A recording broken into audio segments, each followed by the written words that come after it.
Ignorance is still the enemy in church. Unless if you wipe it without that.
Um,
Hi, Jeremy.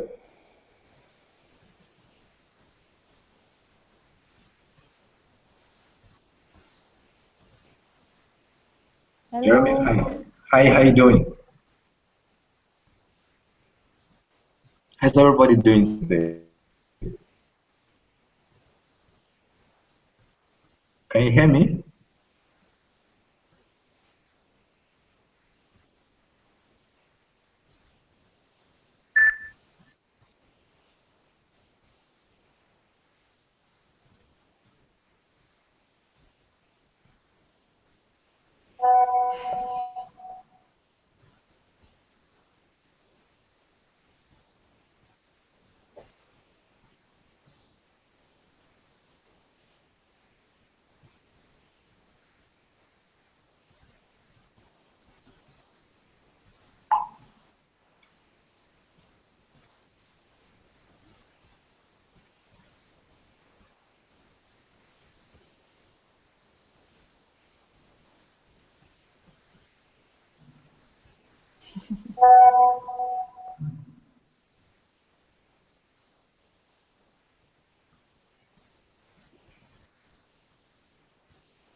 Hi Tunde.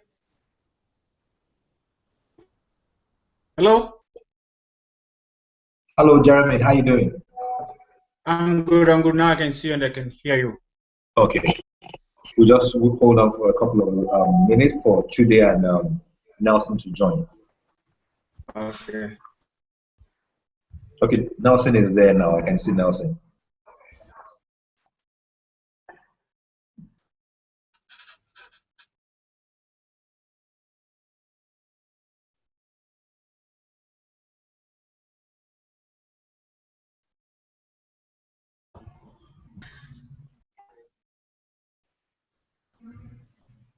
Hi, Tunde, can you hear me? Yes, I can. How are you doing today? I'm well. How are you too? Very well, very well. We'll just hold on a second for Chude to join us and we'll Okay. start. Yeah.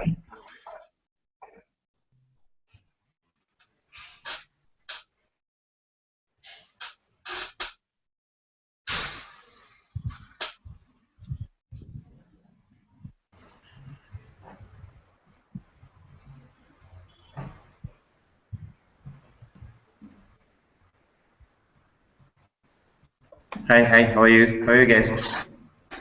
Hi Takunda. Tunde, very good. How have you been? Been good. Been good. How are you? Well, right. Now it's cool. I just wanted to check in. I'm looking forward to the conversation, guys.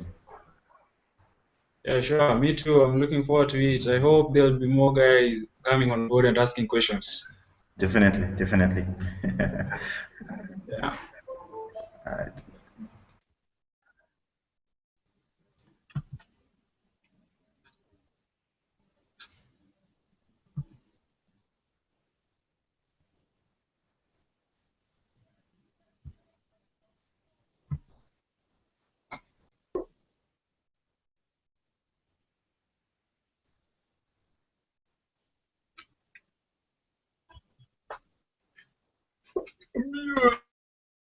Yes.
Everybody ready? Yes. Cam on, mic on. Yeah, can you hear me? Yeah. Perfect. All right. All right. Takunda, Takunda. Okay. mic on. Yes, I can hear Takunda. you. Yeah, Takunda has not put on his mic. Yep, hi guys, I'm here, yeah. Okay, great. So, good afternoon, everybody. My name is Tunde Aribido. I work as Senior Account Manager for Jembe Communications in Nigeria. And it's my pleasure to welcome you all to our second edition of our webinar entitled Africa Jobs 2020. It's my pleasure to have everybody here today, and I'm happy to also have our audience listening across Africa. And I'm excited at the panel of discussants we have today who are leading African influencers in their own different rights. First, I'd like to thank our partners, Africa Innovation Foundation, General Electric, and Red Media Africa for supporting us with everything they've got. And it's important to also let us know of our objectives today. Part of what we're going to be discussing as our objective are we're going to be looking at the sectors that will generate jobs as Africa economies continue to diversify by 2020. We also look at explore how entrepreneurs help fuel growth, job creation in Africa. We'll look at accessing new job markets that innovation economies are creating today's technology-led era, and we'll explore opportunities for sustainable businesses in other areas. And finally, we'll look at the skills that job candidates need to have in getting into the job market in Africa.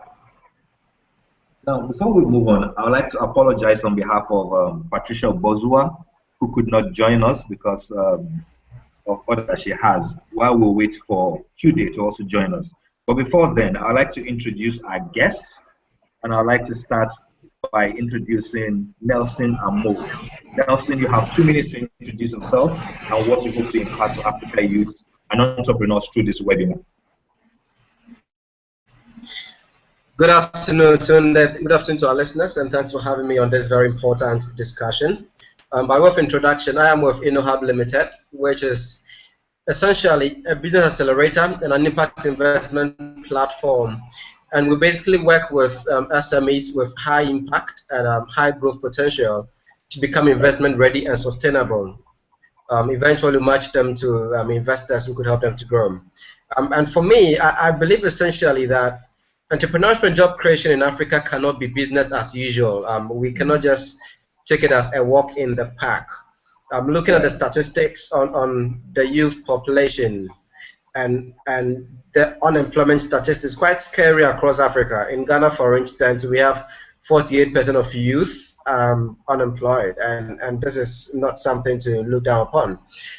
I believe that we need to start asking the right kind of questions on entrepreneurship and job creation. We need to start looking at the right kind of areas that could create the skill we're looking at, and start thinking of the right kind of scale to sustainably create jobs for African youth. And these are the kind of issues I will be addressing on this webinar. Thank you very much, Nelson. I'd also like us to meet Takunda Chigonzo. Takunda, you have 2 minutes to introduce yourself and what you hope to impart to Africa youths. Thank you so much. So my name is Takunda Chingonzo. I'm the co-founder of a company called Newlip Technology. We're based here in Bulawayo, and basically what we do is we work with young entrepreneurs in helping them turn ideas into sustainable enterprises. And we do this by providing resources, a bit of training, as well as infrastructure to discount the cost of starting up. In this webinar, I hope to share with the audience and with my fellow panelists what I think the role of entrepreneurship is going to be in job creation, how that is supposed to pan out, how as the youth we should be readying ourselves for that, because a lot of the time and a lot of the conversations that I've had, there's a lot of expectation on other institutions and on governments to create this employment, and yet our very own governments are riddled with their own problems. And we look at the whole job market, and 15 to 20 years ago, the job market, it was okay because people would retire at the top and young people would enter. But now that sort of escalator in the job market has become crowded, right? So people are not retiring, people are not being offloaded at the top, and that creation isn't happening. And so as the youth, we need to start working towards figuring out how to create this employment for ourselves. Thank you very much, Igonzo. It's a pleasure to have you today. And finally, we would like to meet Jeremy Riro, who is Principal Consultant at Fee Consult. Jeremy would like to take 2 minutes and introduce yourself. Thank you, Tunde. My name is Jeremy. I'm a Principal Consultant at Fee Consult. I'm also the founder of the same boutique consulting firm.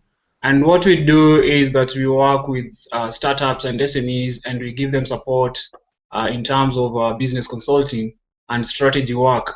So most of these startups, when they start out, they only have the vision, and they have a few customers that they are dealing with. And when they start, growing, they need to understand, how do I plan over the next 3-5 years? And when they want to raise funding, when they're expanding, they also need to be polished before they go face the investors, who could be probably angel investors or venture capitalists. So our work is to work with them throughout their growth path, and also support them in the funding when they are ready to raise the funding, and also on matters to do with operations. When they are doing their operations in their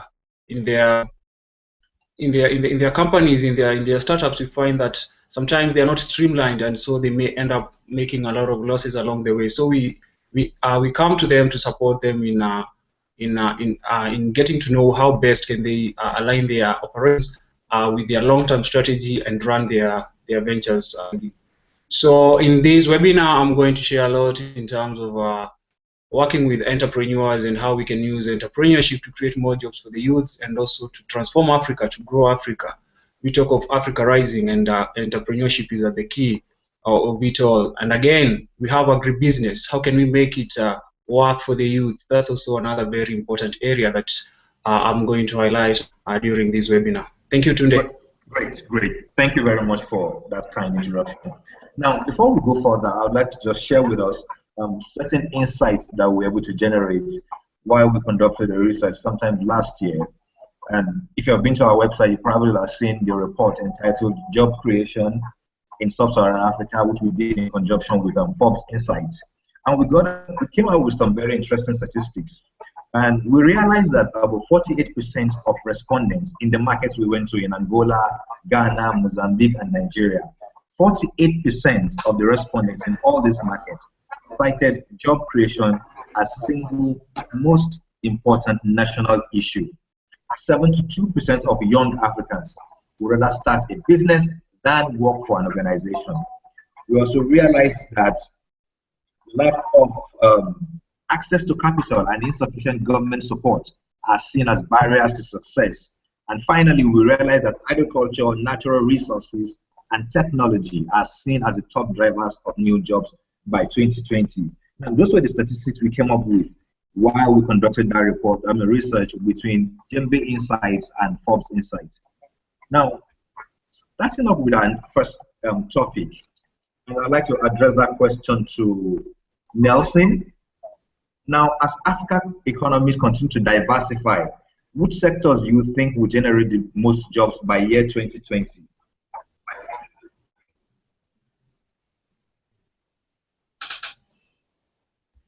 Nelson?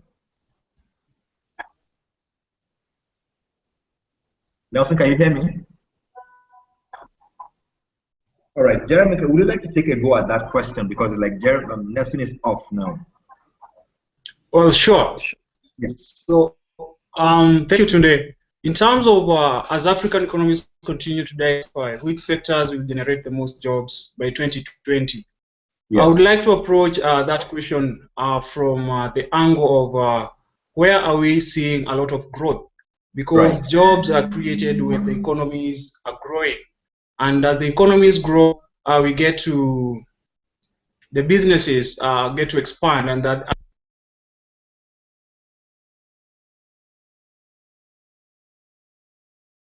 Sorry, it's like we lost. Okay, it's back on.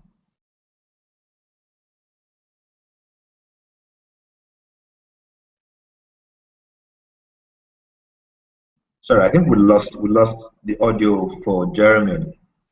Nelson, are you back on now? Okay, Takunda, would you like to give us your perspective on that issue? Sure. Which sector will generate the most jobs by 2020? I personally think that the technology sector is going to generate the highest number of jobs by 2020, and this is for two reasons. So the technology sector in itself, so you're talking about your telecom space, internet access and provision, and things like that. And I think that's going to generate a lot of jobs because there's been an analysis and conversations around the fact that technology in Africa is relatively behind compared to your more established and developed regions. And so a lot of people mention this whole issue about how Africa is going to leapfrog forward in terms of technology adoption. And I think that effect of leaping forward is going to generate a lot of jobs as more and more people begin to get involved in that, as we begin to realize that to achieve the efficiencies in industries, we need to adopt new technology. And also because, you see, the African context is very, very different. People talk about the leapfrogging effect because we are coming from a very, very different point of view, and the narrative is going to be different in terms of development. And so there's going to have to be the creation of technology for the African context in itself. And then the second reason why I think the technology sector is going to contribute the most is because, you see, technology in itself is applicable across different industries, right? I always say that technology is one of those tools that you can use, to magnify the reach and the impact that a product has, and also reduce drastically the cost of pushing that product out or, accessing that particular market, right? And so think about entrepreneurs who are working in, say, for example, in the agriculture space, who are using, SMS to sort of figure out the demand for their produce whilst they're still at the farm, such that they're only delivering that which the market needs to consume at a particular given point in time. And so that results in, a reduction in losses and things like that. And it's not the technology, the fancy algorithms and, servers and all this stuff that a lot of people think about. It might be simply using something like SMS that people in Africa are already using. So that adoption in different sectors across, the continent, across different regions in Africa, I think will result in it contributing the highest number of jobs by 2020. Right. Thank you very much. Nelson, are you back on now? Yes, I'm back on.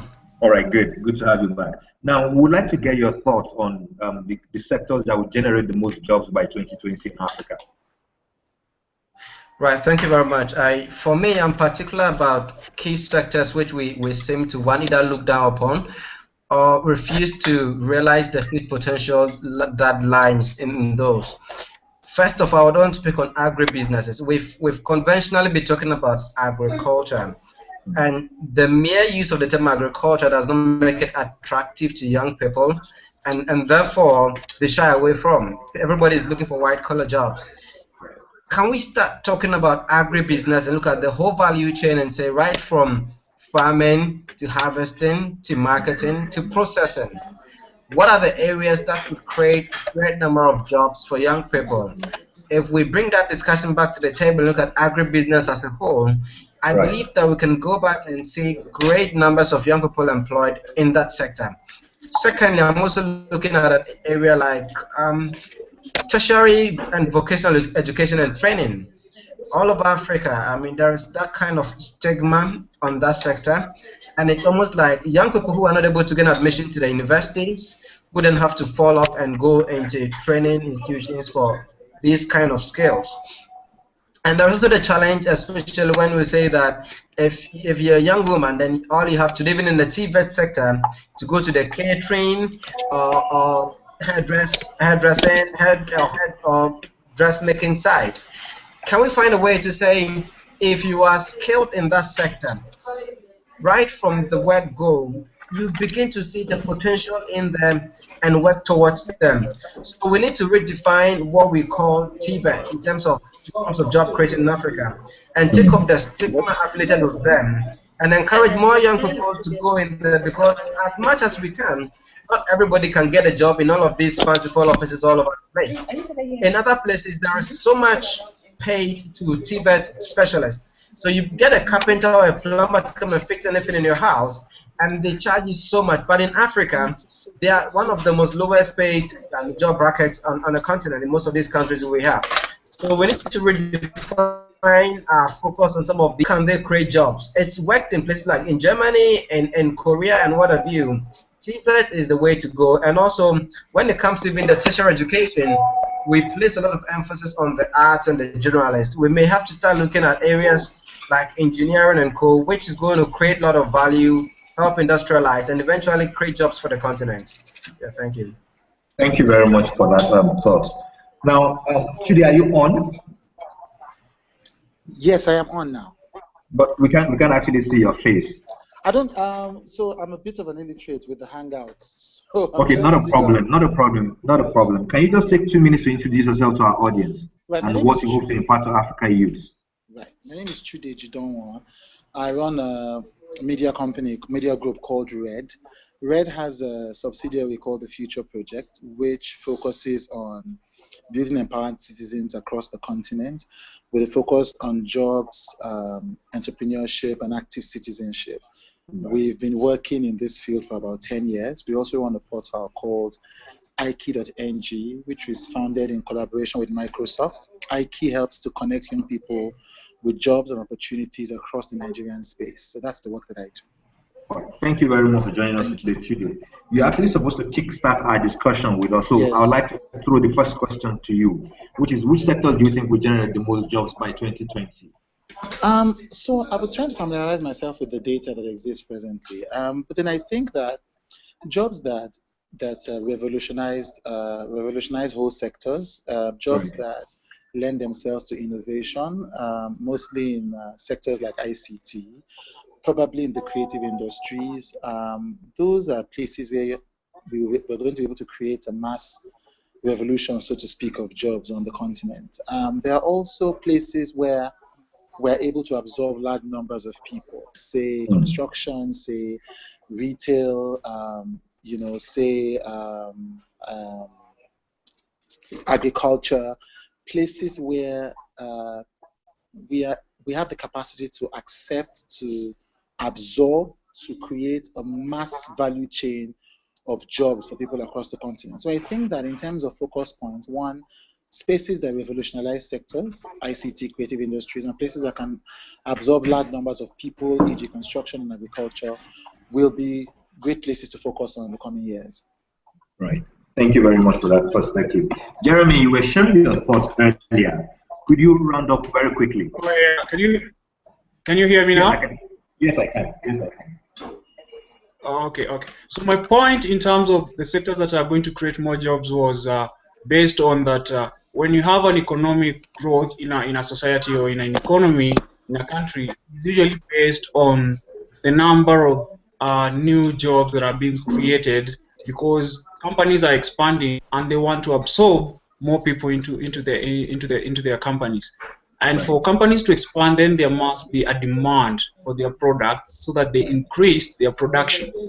And for me, jobs are going to be created in sectors that are supplying this demand. And I look at our population and the way it's growing across Africa, I see that the consumer industries, that's where we are going to have more demand. Right. People are going to demand more food, so the food sector and agriculture. People are going to demand more health facilities. People are going to demand more education. People are going to demand more transport. People are going to demand more communication services. And in those sectors, then we are going to have growth in those sectors. And the companies that are in those sectors are going to need more people to work for them. So that's how I would look. I would look into this issue of the sectors that are going to create more jobs. There are those sectors that are serving the majority of our population, or so to say, the BOP, the bottom of the population that is growing so fast. And those are in health, in food, in telecommunication, and transportation sectors. Great. Thank you for that interesting perspective. Now, having laid that as a foundation, I'd like us to explore to what extent do you think entrepreneurs will help for job creation in Africa? And I'd like Nelson to take a stab at that. Nelson? Yes. It's a very important question you're asking because there is this hype, and sometimes people say it's a fluke when we say entrepreneurs in Africa are going to create jobs and cost development. The question I am asking myself is, what scale are we looking at? For instance, if we're doing growth consulting for an SME, some of the questions we keep asking is, how many people do you seek to employ? That's number one. Number two, what kind of scale are you thinking of for your business? Are you just happy making $10,000 revenue annually, and you think you're okay because you can buy your car wallet and that's fine? Or you want to start thinking of making $1 million in revenue annually? When companies are made to think of that scale from the beginning, thinking of growth, that it's not just a lifestyle business we're looking at. And if we want to invest in businesses, we don't just do lifestyle businesses, or health or pharmacy or what have you. You need to start thinking of what scale do you want to go? Because like I said earlier on, it is not business as usual in Africa.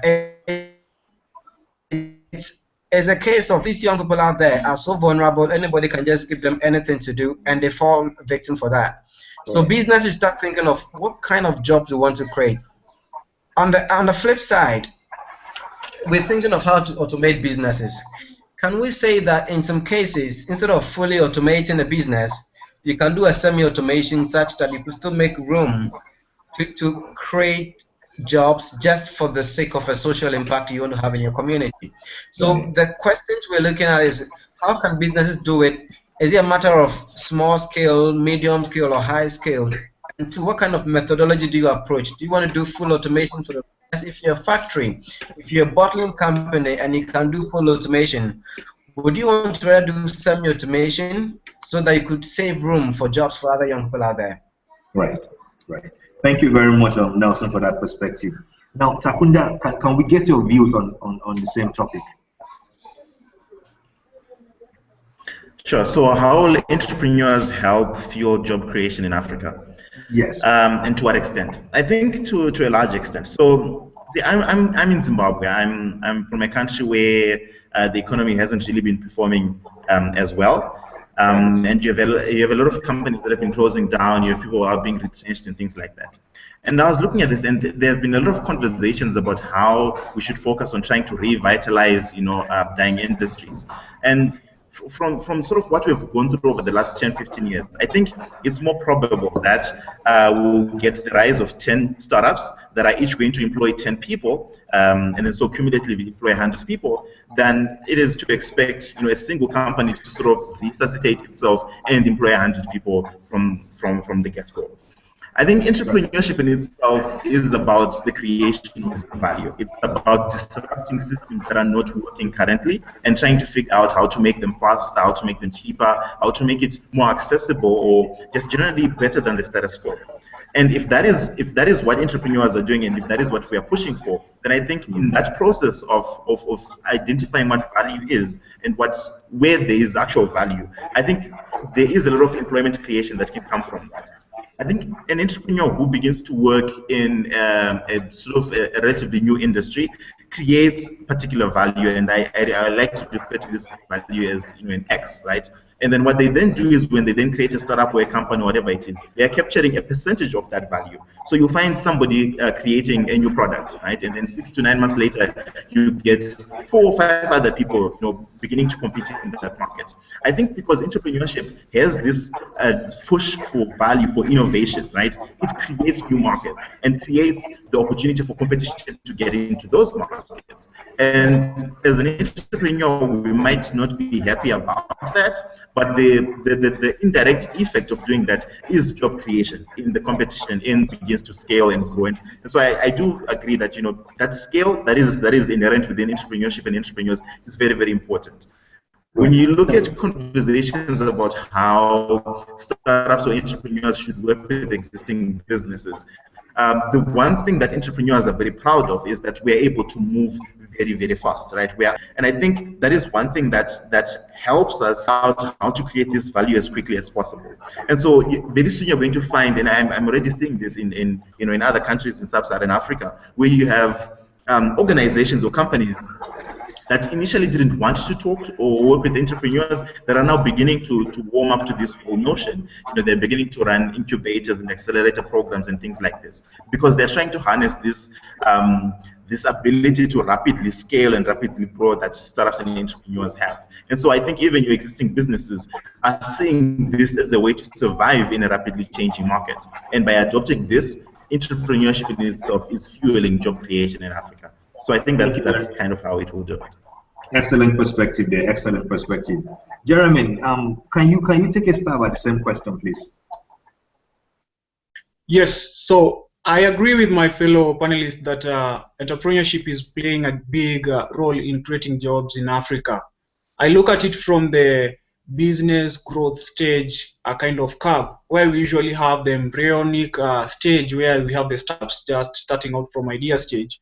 And then we have the growth phase, which is a steep curve, and then it goes to the shakeout level, and then maturity, and it declines. So at that growth phase, that's when the company is expanding at its fastest rates. And as it expands, it wants to produce more and of products and services to the market, and so it needs to get more people and have enough human capital to serve the customer the customer base that is expanding. And so entrepreneurship is really very important when it comes to job creation. And I would agree with Takunda that the big corporates can absorb too much. They can only take in too many people, and then we are left with. I think we lost Nelson there. Jeremy. I'm here. Oh, okay. Jeremy, please go ahead. Jeremy, are you still there?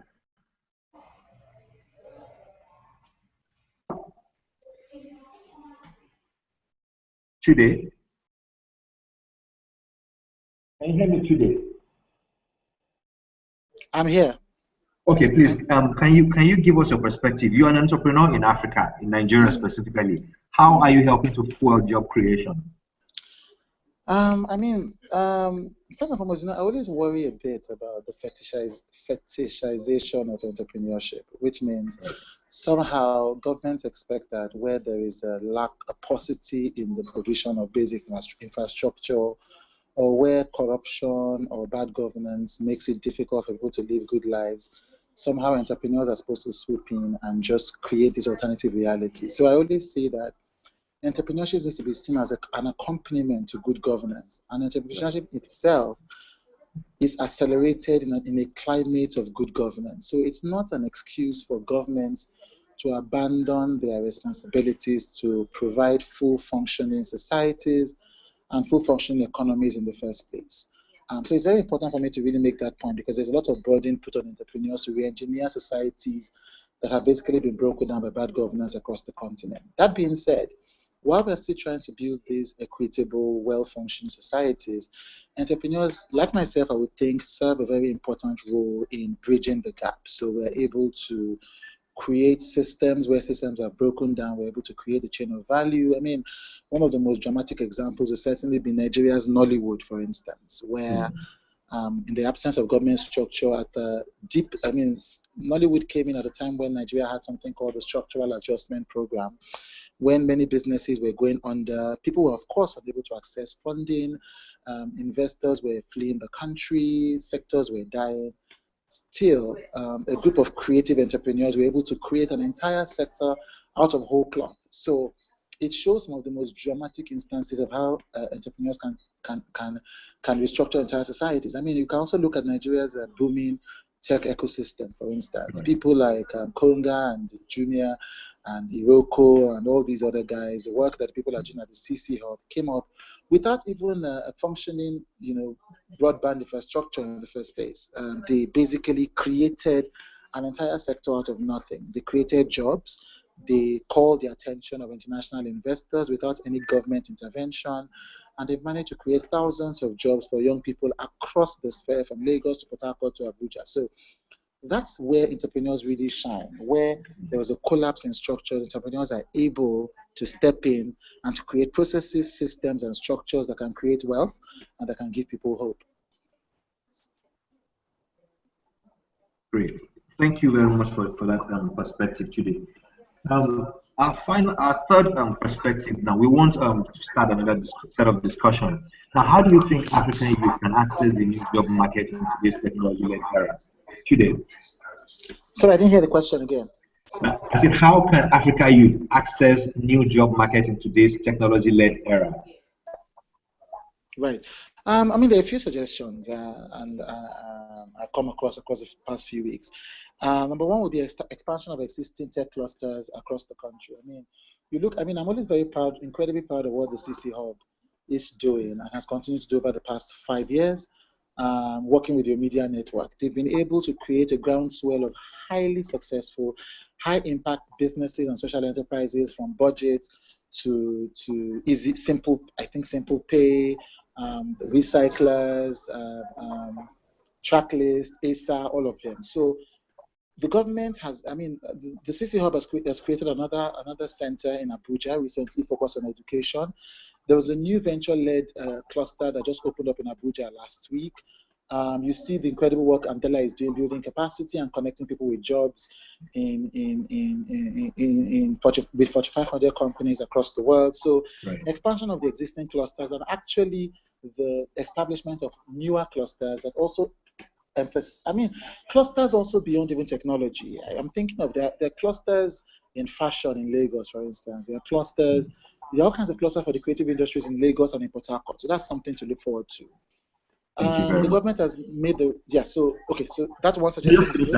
Finish that first. Okay, so there's that one, and then we also have to look at our tech infrastructure across the country. It's prohibited. The costs for people to access technology and go online in Nigeria are incredible. There's the issue of cost, there's the issue of access, there's the issue of speed. So we need to have a bouquet of alternatives that help to make broadband accessible and affordable across at least the major cities where these are needed. We need to be able to reduce the costs of these of internet across the board. I mean, I was looking at the amount that my company spends on internet. 7 figures in a month.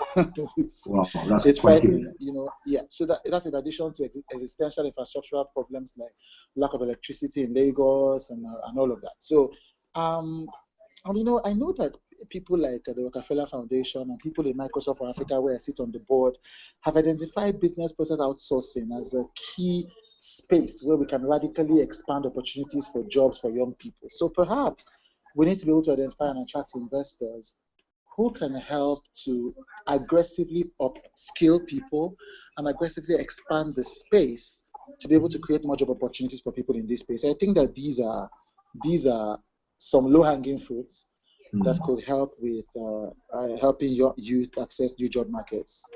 Thank you very much for that. Jeremy, what's your perspective to this?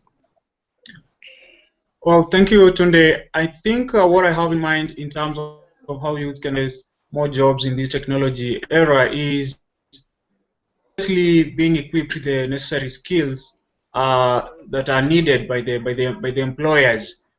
Technology is an aspect of production or service delivery, and it makes this much efficient. And so any employer who adapts technology will have to have employees who also understand how to use the technology so that they can be able to streamline their operations. So the onus, I think, lies in individual youths who are looking for employment to ensure that they are well equipped and well versed with the technology that is coming up. One way to do this. Sorry? Just go ahead. Oh, yes, sorry. Okay, so I was saying one way to do this is, of course, by encouraging the STEM, STEM education, where you have sciences, technology, engineering, and mathematics. But not everyone can venture into that. We cannot all be engineers. We cannot not all be developers.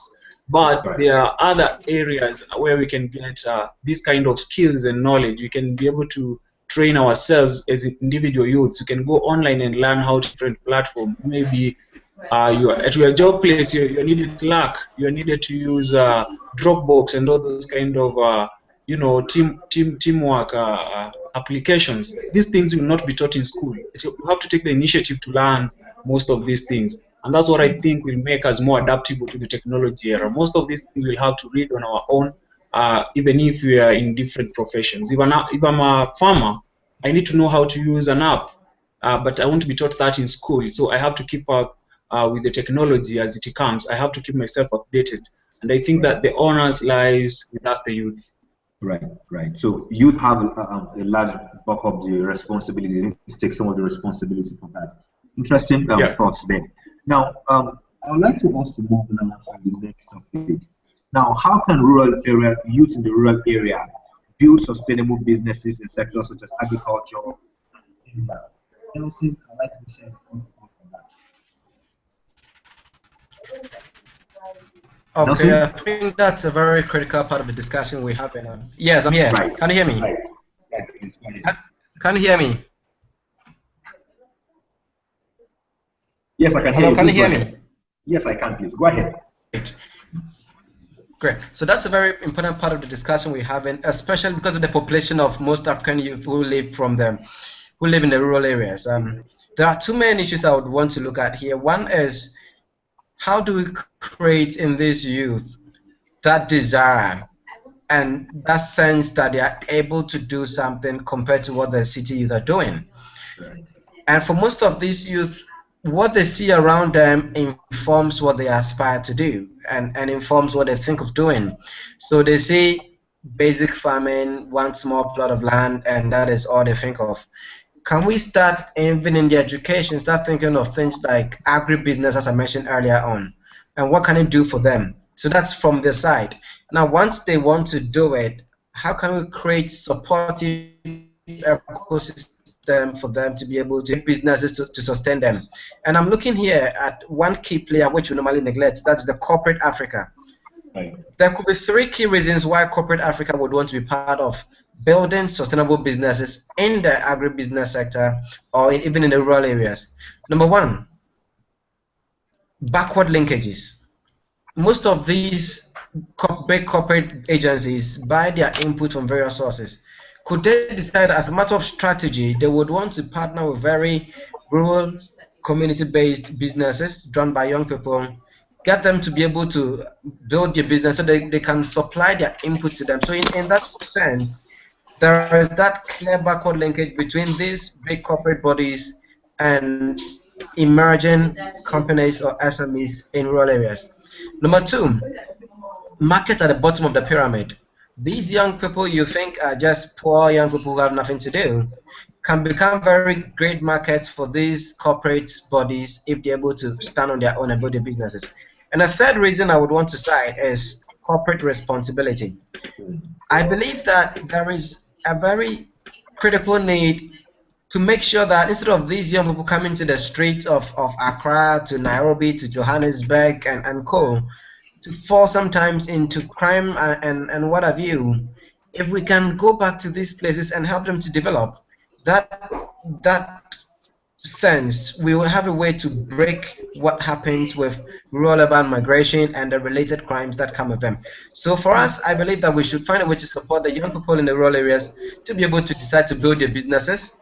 And when they want to build, we need the right players to come in to support them. So corporate Africa should take a very big role to make sure it is not just for profit, but it's also for security reasons. If we're able to build these businesses there, they are sustainable, and the young people will not have to cut through to the streets of Nairobi to Johannesburg to Accra to Lagos for business. Yeah. Right. Yeah. If I understand you correctly now, corporate social responsibility should be at the forefront of driving this change, right? Now, Jeremy, would you like to share with us your thoughts on that?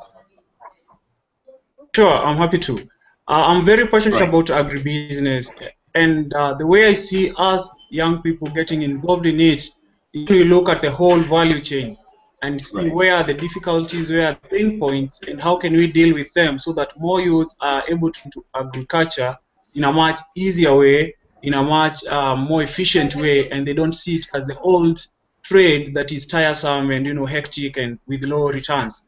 And the kind of intervention that I'm talking about here is having interventions at the input stage, where we have youths doing full procurement in terms of working together in groups in their villages and then acquiring the products together. I'm talking in terms of extension services. These youths need to access extension services so that they do agribusiness in a professional manner. And this can be done through mobile apps and other technologies. I'm talking about financing as the third intervention that we need for these young people. They cannot access loans from the banks and the microfinances because they are way too expensive. But if we work with the SACCO model, it is very effective and it has proven to be working in our rural areas. And finally, we have the markets. Once we have produced the goods, they are good quality and they are in large numbers. How can we access the markets more efficiently? We need to do, again, we work with our large numbers, collective selling and approaching the market as a team. Thereby, we will be able to save logistical costs and be able to reach eliminate the brokers and the agents who actually take a big chunk of the farmers' income. And also we can use e-commerce, whereby the farmers can reach the buyers directly. And thereby, by looking at it from a whole value chain perspective and working in numbers, because an individual a young person, in rural Kenya, will not be able to market and produce enough to sustain the demand in the urban areas. But if we work in teams, we are able to do that. We're able to access the basic technologies that we need, as well as be able to pull together funds to create a circle that can help us, in raising the money that we need for expansion. So I'm looking at those 4 areas: inputs through pool procurement. I'm looking at extension services by using mobile technology. I'm looking at financing by us coming together and forming circles, and also marketing by collective selling as youths, and also using e-commerce. Those are some of the ways I think we can get more youths interested in farming. Insightful thoughts there.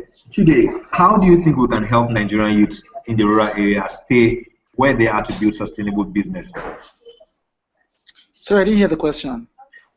You're in Lagos, Nigeria. I mean, there's a high influx of young people who are coming in from the rural areas. They want to come to Lagos. They want to come into the urban cities.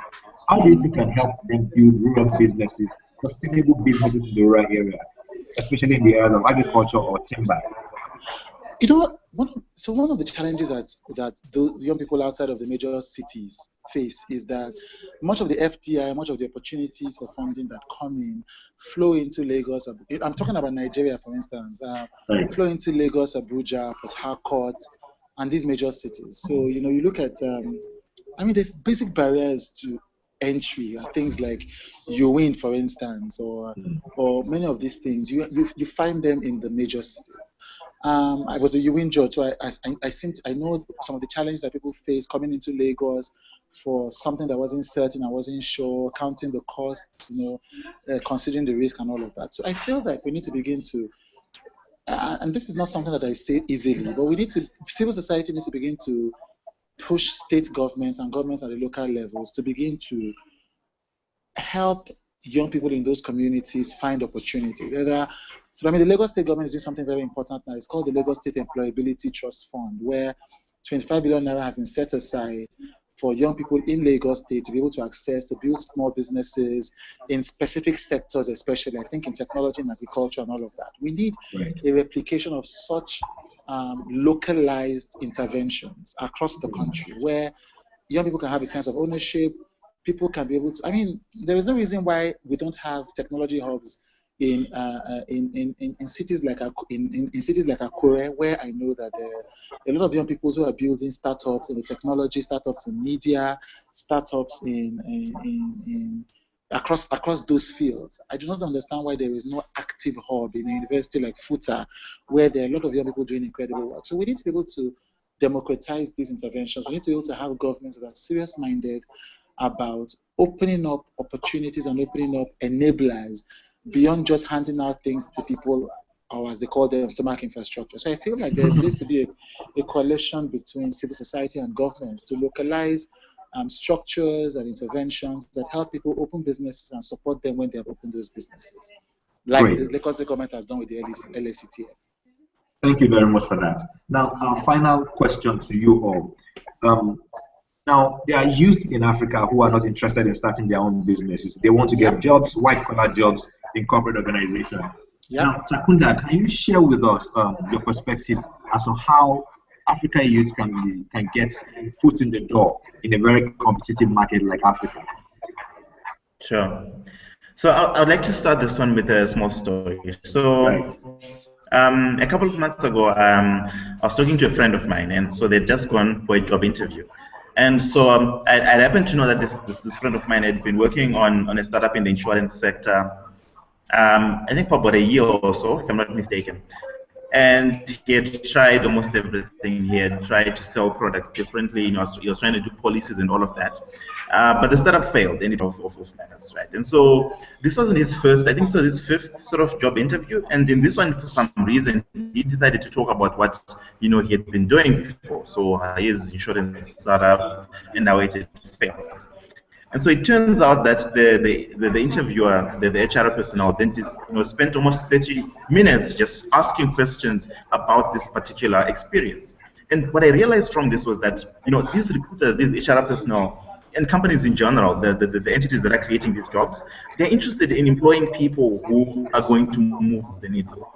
People who are going to look at problems and say, how can we make this better? They're looking for people to add value to their existing enterprise, and in so doing maybe translate into a much bigger share of one of those things that a lot of us don't realize. So the youth across Africa, you go through education. Here in Zimbabwe, we have very high literacy rate. And so a lot of people go through university, but when you look at people who go through all of this education, right, they usually come out with almost more or less the same, CV. So it's more or less the same degree class, the same, extracurricular activities and things like that. And so there's the need to sort of think about what the youth can do to help them stand out. Right? If you're looking for a particular job, you know that there are about 10,000 other people who are vying for the same job. And so how do you make sure that you stand out, given the competitive nature of the current job market? And I like the fact that you said that not every youth out there wants to start a business, which is very, very true, right? Startups, start as ideas, and these ideas turn into products, and these products turn into startups, and then startups turn into business. And not every idea, can turn into a product, and not every product can turn into a startup. And you get my point. But I think it's important for the youth to look at some of the problems that they're facing in society and say, how can we sort of try and solve this? It doesn't mean a business. It doesn't mean that it's going to succeed, even though we have to think about the scale as we are doing, as my fellow panelists have said so. But I think in so doing, the youth will get to understand how to create value, to discover those key issues and principles that will be valuable in the jobs that they want to pursue as professional careers. And I think the other problem with doing that is that the whole notion of entrepreneurship, it has become such a buzz about, you hear it in political campaigns. You forget that it has to be contextual. It's not always about building an app and building this whole thing. It's not about needing a lot of capital. Sometimes it's basically looking at the problems that you face when you wake up until the time that you sleep and figuring out how you can solve this. You can solve it for yourself. Can you figure out if there are any other people that are affected by the same problem? And if you discover that 100 people are affected by it, it becomes valuable to those people as well. And so that basic, that almost simplistic, what people need to understand. I think entrepreneurship is in itself a way of life, and if people begin to embrace it that way, then you then begin to cultivate that entrepreneurial, that competitive edge that you're looking for as you're trying to get into the job market, right? A strong CV, it was great maybe 10 years ago, where just getting the qualification or tertiary or whatever it is, getting that was enough, and you would almost be guaranteed of a job. It's more competitive. And so figuring out how to do this is probably the best thing that you could try and do, to prepare yourself for that professional career. I think the last thing that I would say is there's a lot of talk about, especially from the African cultural context and perspective, that failure is a very, very bad thing. That when you start something, it is ultra important to always see it to some level of success and completion, and it's one of those things that stop people from trying to venture out.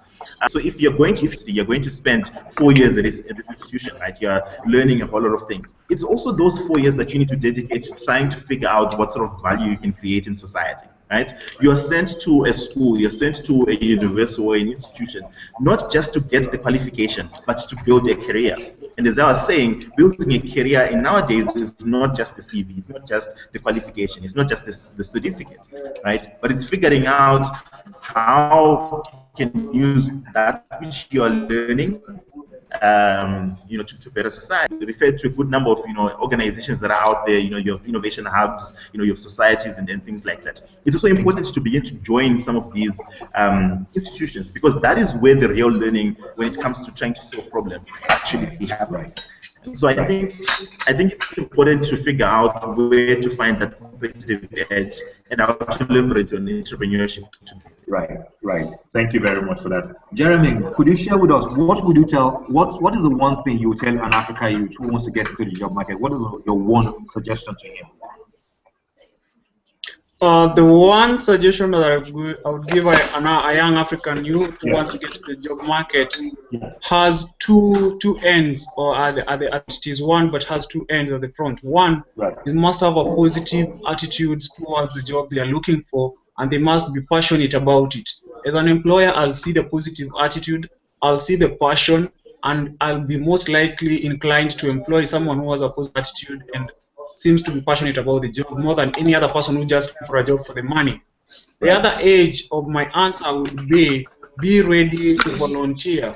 Volunteerism is, there are things you learn when you're volunteering that are needed at the job market that others will never learn in college or in any other place. You learn the soft skills such as working in teams, meeting deadlines, being writing even emails and responding to client needs. Those kind of skills that you learn through volunteerism will come in handy when you are at this. So to any African youth, I would recommend two things. Be very passionate about what you want and have a positive attitude, but at the same time, look out for volunteer opportunities, because you'll get more skills there. And when you come to the panel where I'm interviewing as the employer, I'll be able to distinguish you between with the rest who don't have any soft skills in them and who are just there for the money. So attitude and volunteering.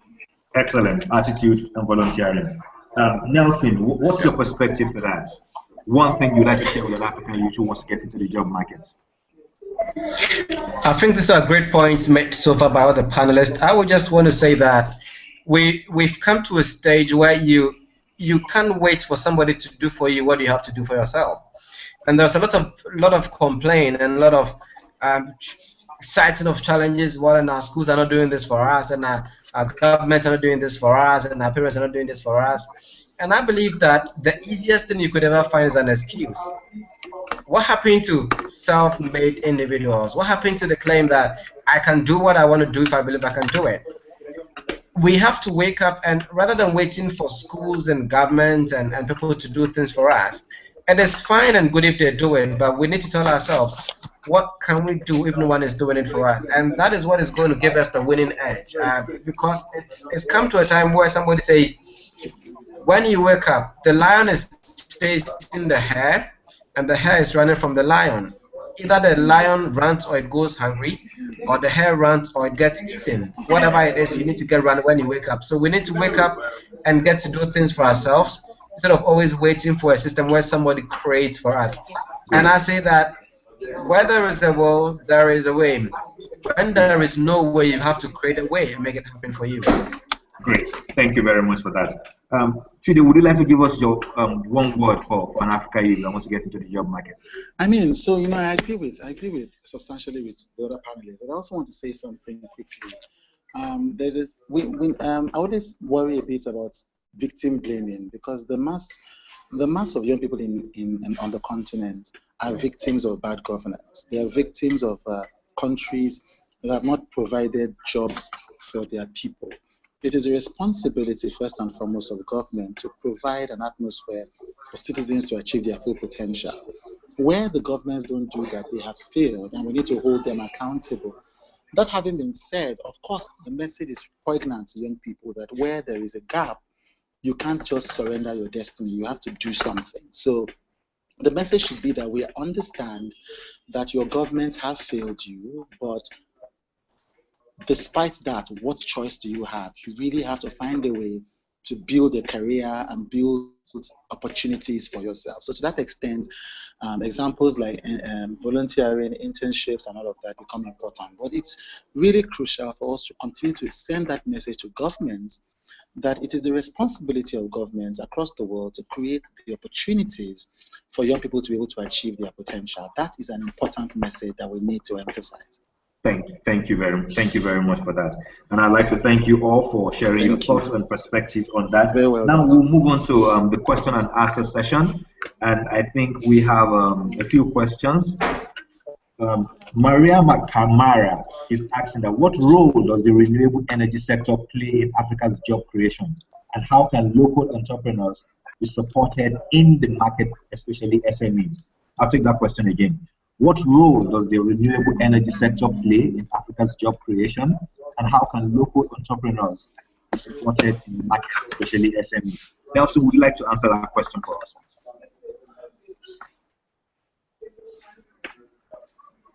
Nelson? Yes, Tunde. Please go ahead and answer that question. That's a good question from Maria. I actually love the question because for most SMEs I know in Ghana, there is that complaint that because of rising cost of energy and because of unstable energy supply, they literally have to fall out of business. And I have come across other African youth from other countries who cite the same instance. So to me, one of the biggest puzzles we need to address in Africa and in developing SMEs is fixing energy challenges. And we need to start looking at new ways of doing things. So renewable energy is a new buzz on the block, and the question we need to have in place. For instance, how many countries have taxes imposed on renewable energy components when you bring them into your country? Why don't we decide that for a very good reason and for very strategic reasons, the fact that industries and SMEs and companies run on energy, we're going to waive off taxes and all of these things and encourage more young people who have brilliant ideas in renewable energy to be able to pursue them. Can we have funds created that specifically say renewable energy solutions and help them to build their businesses so eventually they can help other businesses to survive and to thrive? So that is a very critical point Maria raises, and we need to look at that extensively in Africa. Thank you very much. Our next question is from Iman Juman, and Jeremy, I'd like you to take that question. Answer that question. Now, what other measures can universities implement to help access the job markets? That's the question from come Iman. again. The question from Iman is, what other measures can universities implement to help the youth access the job markets? Well, that's a very good question, and I'll answer that using an example from a university in Kenya. Unfortunately, that's not where I studied myself, but it's called Strathmore University, where they have kind of a compulsory kind of have to go and do an internship as part of your curriculum, and it's actually graded. Whether it is an internship that is paid or volunteerism, you have to do it. And so once they make sure that you have done that, when you come back, it becomes now easier for you to graduate. Once you graduate, you already have the soft skills I was talking about. You have already been trained on how to work in a work environment. And that way, you have already boosted the individual at that level. Now, when we come to the institution level, we have there are some universities in Kenya again, which have kind of relationship with the corporate world, where they know that worship with maybe, let's say, Strathmore University or the University of Nairobi, and they have these graduates every year, whether it is in medicine, business, or whatever course, and they are willing to take them in for internships immediately they have left campus. So that's another thing that universities can do, having these corporate university relations where they can be channeling through the students to reduce the tarmacking period. And again, the other thing that I think the third thing and the last one that I'll talk about that I think universities can do is in terms of having relevant courses that are needed in the industry. Most of, especially in Kenya, we are at the stage whereby we are looking into our curriculum as a whole so that we can overhaul it and align it with the requirements in the industry. So that is a very important thing, whereby universities should now stop offering courses not considered relevant by the industry and allow the industry to understand what do we want in our employees, and then the universities, they start training guys on those specific areas that the industry wants. So three things: as the university can organize internships and make it compulsory for the students so that they acquire soft skills. Number two, they can have relationships with courses whereby they channel their students there after they have completed school to reduce the tarmacking period. And number three, they should also liaise with the industry players to understand the kind of skills they need so that they align their courses to what the industry needs. And I think that will improve the employability of our youth and increase the rates at which the graduates are being absorbed into the industry. Thank you. Great. Thank you very much. The other question is from Dora Savan. She's asking that, what are the top 3 challenges if you want to start to become an entrepreneur in Africa? Chakunda would like to answer that. The top 3 challenges in Africa as entrepreneurs. Can you hear Sorry, me? I didn't get the question. The top 3 challenges for entrepreneurs in Africa. We want your perspective on that. Sorry? Top 3 challenges that entrepreneurs are facing in Africa. Could you just highlight for us? What are the top 3 challenges that entrepreneurs are facing in Africa? Okay, so I think if you were to listen to what people have been saying in general, right? A lot of people complain and say that access to capital is the biggest problem, but I actually do not subscribe to that issue. I think the biggest challenge, and it sort of it leads to what the previous speaker just said. I think the biggest problem that or challenge that entrepreneurs have in Africa is the fact that we do not have sufficient training in what we actually call entrepreneurship. So your current education systems were typically built to create employees and not to allow people to think about innovation and the creation of new businesses and enterprises. And yes, we have now seen a good number of institutions that are now beginning to change sort of their models to inculcate this in their processes. But I think that's the one biggest challenge that entrepreneurs have or face. And the worst part about it is that most of them might not realize that this issue about training is actually a big problem. And I think that's where your hubs and your hub entities across the continent also come into play, because they're doing a lot of advocacy to say, do you understand financial skills? How do you scale a business? When you go for an event, how do you actually do that networking? So I think skills development in itself is a very, very big problem. And then secondly, I think so in countries like Kenya, you and Nigeria, you now have a lot of success stories in terms of startups. So you have very localized examples that you can look at to say, look at this Nigerian or Kenyan entrepreneur. They've built this very big enterprise, and it has happened, right? But a good number of the communities and ecosystems that I've been in touch with across the continent don't really have that success story as yet. I mean, when we started the work that I was doing with New Technology, and that was about 5 years ago, I remember we always used to refer to things that were happening in Silicon Valley, right, in the United States, to say, did you have about this new cool idea? Did you hear about this new startup and things like that? We don't have those local examples that we can relate to. And the Silicon Valley, it's great, it's fine, but the contexts are different, right? The ways that you raise capital, the markets that you're sort of targeting, it's all very, very different. And so I think as entrepreneurs, we need more localized reference points where we can say, look at this person, they started this at the very beginning and they took it to this and they actually then made it. It helps in creating those support structures that entrepreneurs themselves have. And I think that also comes from having local ecosystems and communities celebrating people that have actually made it within their own environments as well, to say, we worked with this person and this is what has happened. But now what you see is, in most cases, when somebody makes it in African cultures, they become very detached from their present environments. So all you hear about them is in the newspapers, in all these great many places of of publicity, but they become relatively inaccessible. And I think that's a culture challenge that as we grow entrepreneurs and enterprises ourselves.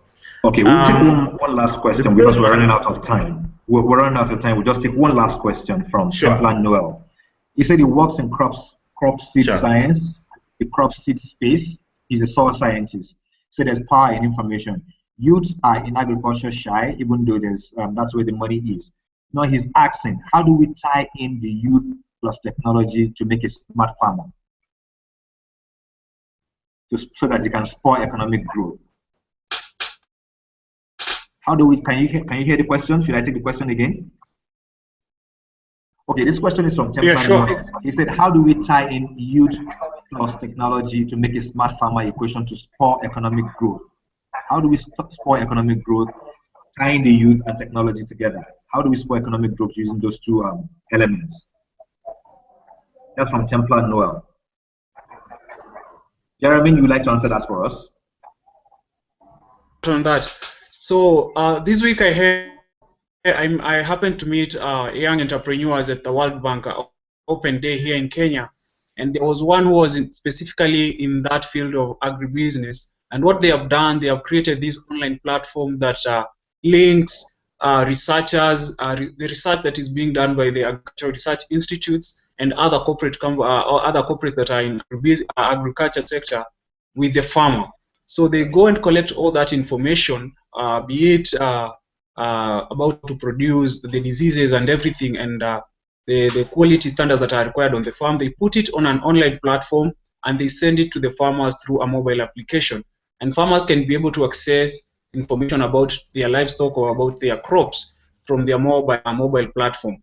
And they are now trying to push that into the villages. And I think it's happening, especially in Kenya. We have another good example of what we call iCow, which is an online, which is a mobile application again that is used by those who are keeping cows. We have another one called M-Shamba that links the farmer to the market through a mobile platform, again an Android app.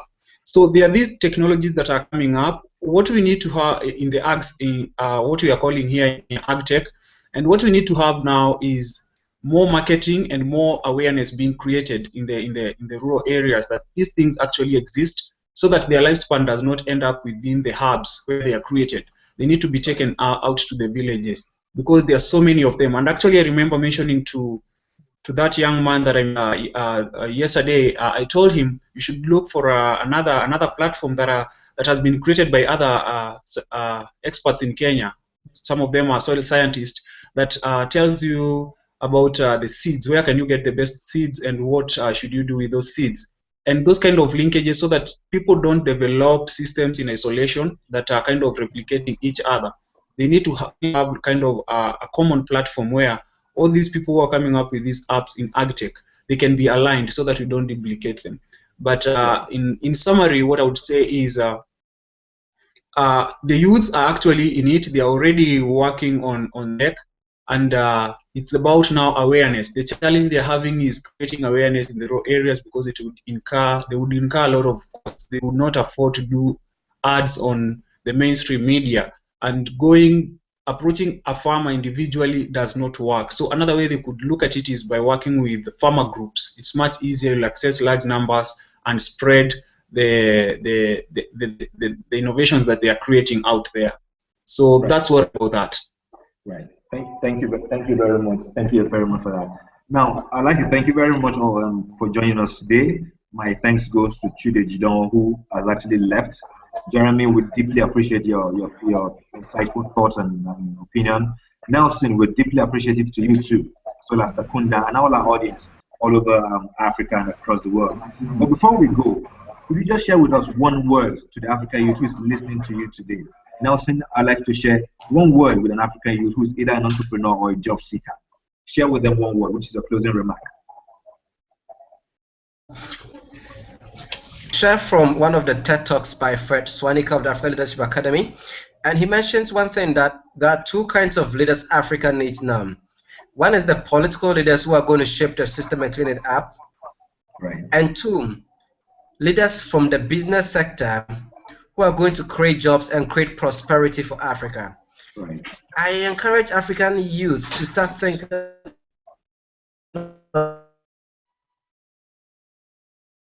of themselves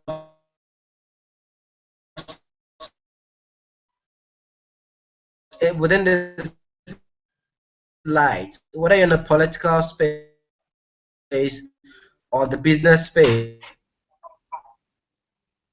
Are the little things you can do that can make the little differences that eventually make the difference.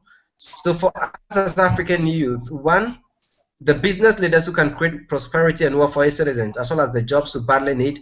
And two, political leaders who are not in for their selfish interests, just to amass wealth for themselves and for their families, but they are in because they believe they can help transform their societies and their countries and the continent. This is my advice to African youth on this particular webinar. Thank you very much. Takunda, would you like to share with us your final words to Africa youth?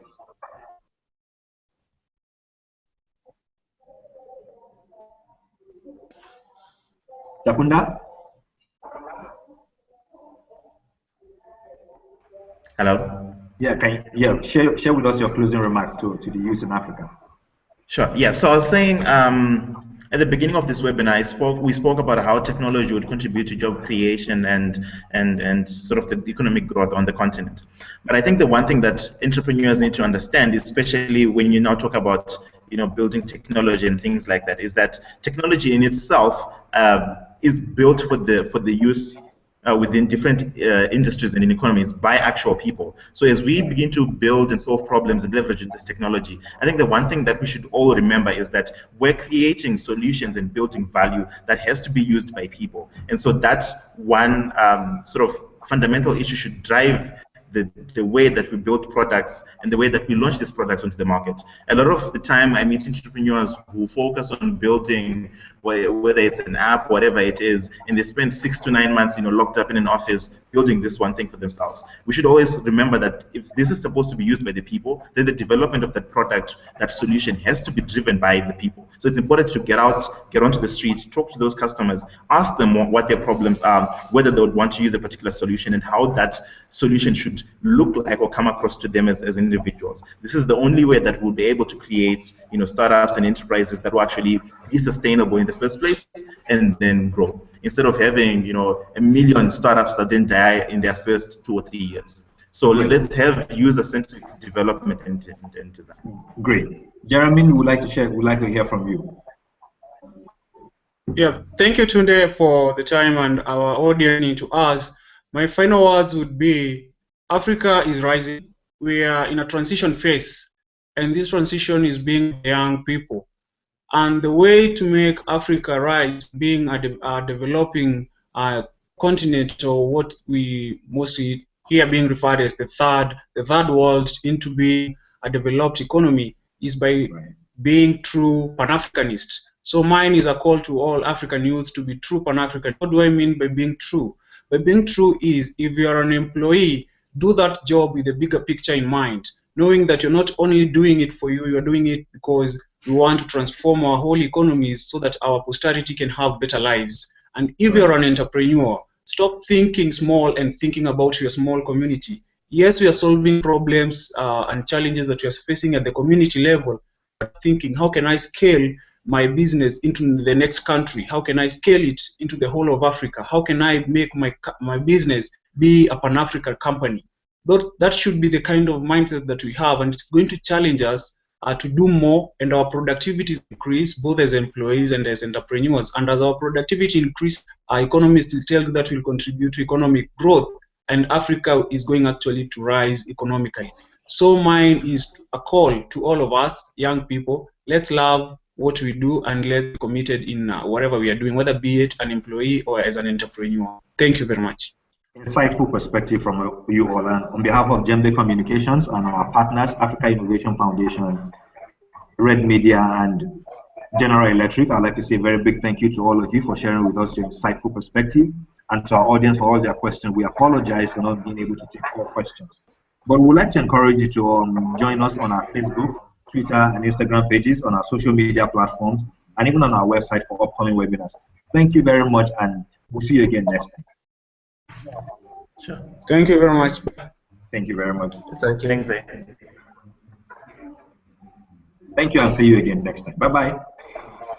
Bye. Bye. Bye. Bye.